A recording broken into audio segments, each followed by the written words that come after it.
Hey YouTube, back with another review. This time something that I'm really excited about. So excited, apparently I keep hitting the camera, so this is take 2 or 3. The Fansproject Scyther armor came in today. You can see it is a straight repaint of the protector armor. I like the metallic silver, I think it looks really nice. Clear red for the tail light. You get 3 bags of stuff when you open it.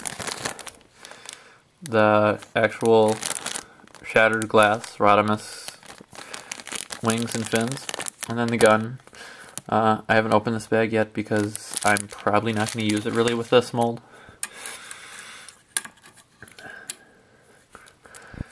The chrome wings to go with the Hankei Wild Rider release, which is actually a mold that I'm looking for. So for some reason you have one for sale cheap, or you're looking for a trade for something, get in touch with me through PM or TFW.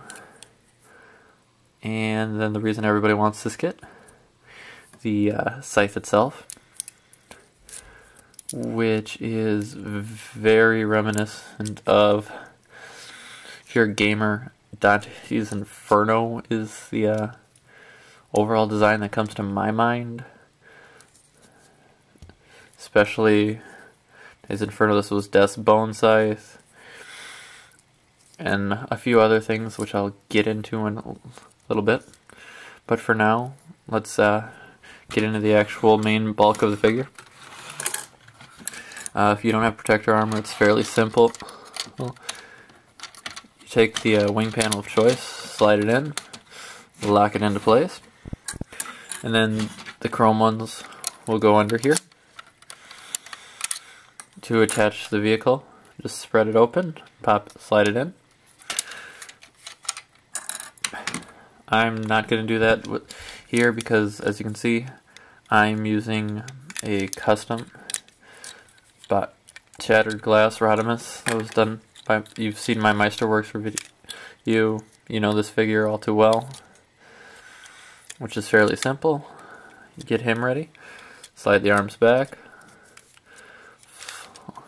flip around the feet, pop off the backpack for now. And actually this, because I have the custom, should make this Scyther armor a lot more fun because he has a waist joint.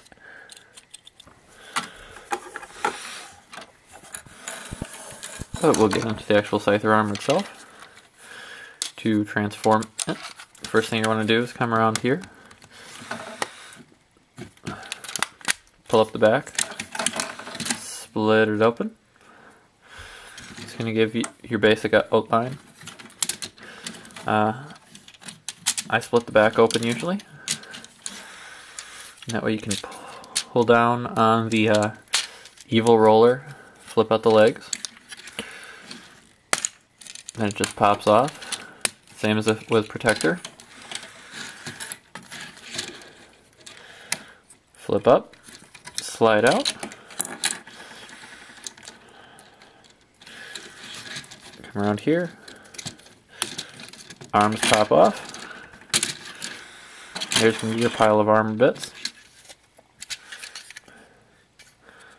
Flick up the lens. Flip that out. And there's basically the tank mode. For this, I'm just going to review it in that. If you want to see the gun one, check out my protector review. Set that in the back for now. I like the redone roller, all pure black, just black wheels, or red rims, the clear black on top of it. It just looks really slick. And like before, you can just plug in the fire, give him a jet propulsion, and let's see, okay. It's got the 4 or the 3mm peg, or 4 or 5, so just slide that in top. You get your gun boost. We'll set roller aside for now. The feet, flip them up, flip around, close it, flip it up, lock it into place.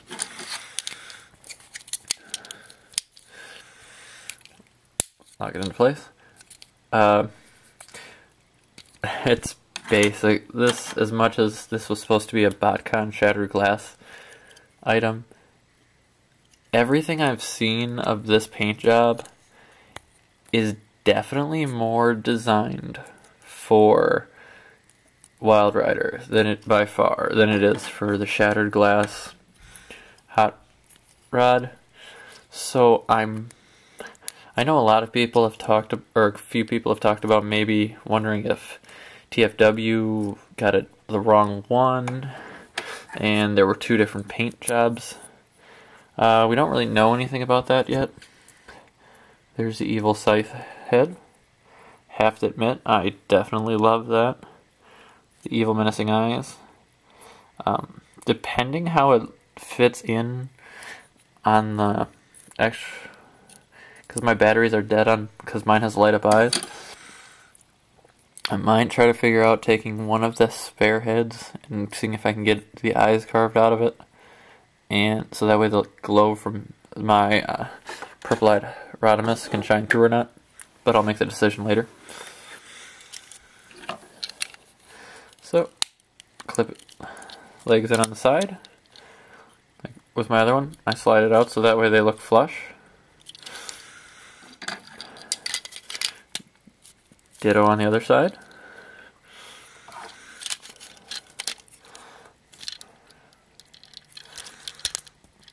Arms click and lock in.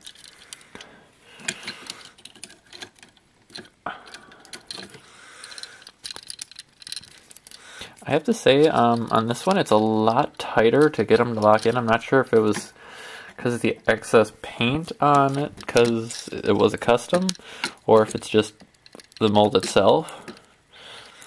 But I've definitely had a lot of more stiffness issues getting the arms on, which is fine because it means they're more secure and they feel more secure.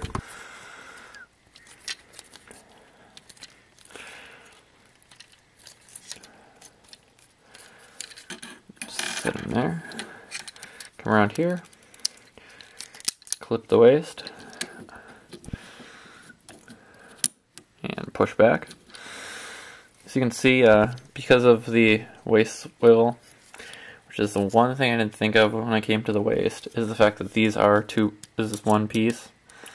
So I can't actually even get the spin that I wanted. I would consider customizing it if it wasn't for the rarity of the Shadow Scyther. Slide on the head.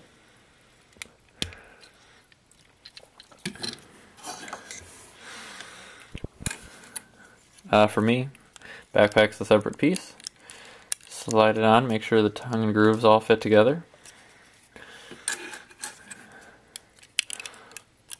Same with the other side. Whoops.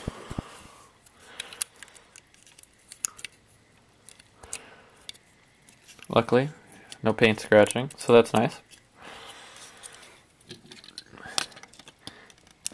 Clip it on.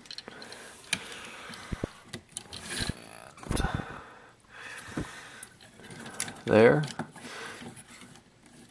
is Shadow Scyther, all assembled, put together, and then got the scythe itself.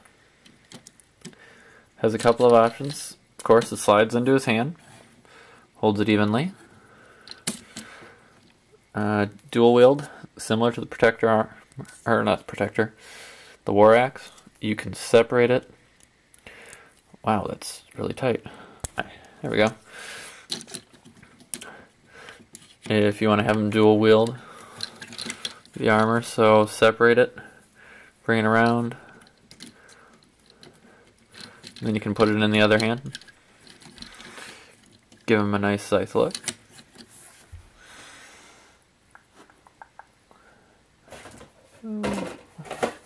I never find what I'm looking for.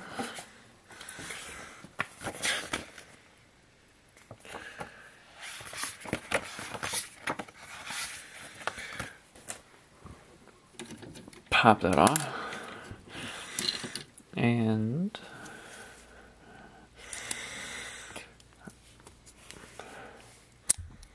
slide out this actual scythe piece, and it'll give you a few options for playability. If you want to give him a chain sword, single scythe in his hand. Now, I know in some of the original pictures it had the scythe just coming out the side, and I'm still working on how that works. Because actually, if you go through the instructions are protectors. They've added, I mean, really nothing. It is the protector instructions. Just comic book pages. And of course, the glacial bot picture.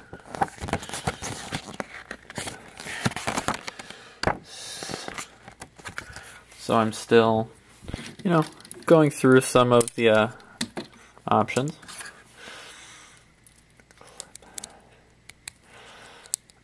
Clip that into place.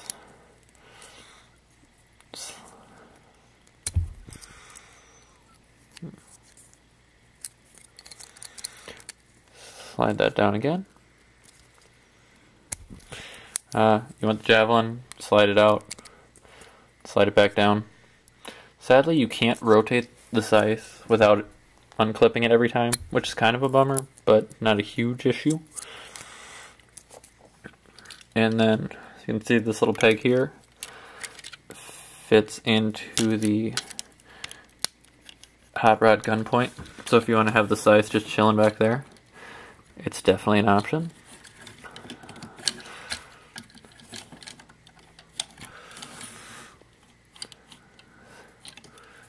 For comparison, against his better half, there he is with the actual protector. It's definitely a completely different appearance. It looks nice. Because mine is the shattered glass custom, I would have loved to have seen more purple like the original design, the head crest. I am personally not going to customize this because that's just seems like a bad idea to me, all in all. I am, however, considering I have a spare protector armor, going through and doing that in a shattered glass format. Also, like I said, I've heard a couple of people say that they were wondering if maybe their two paint schemes of the Scyther, if that holds true. I have a second one ordered from Robot Kingdom, which I've actually sold to a TFW member. If it is different, I will talk to him and see if he wants to, which one he wants and which route he wants to go, and I'll go from there. But I'll have to see. But if you have actually the Henke Wild Rider, I think this figure is so amazing as it is. But because mine has, you know, purple splashes, although the red engine on this one looks really nice with it, it just doesn't flow as well as I'd like it to. Definitely will be keeping the armor, but I'd like to try, like I said, I'm going to try to find a dead end to actually put in it.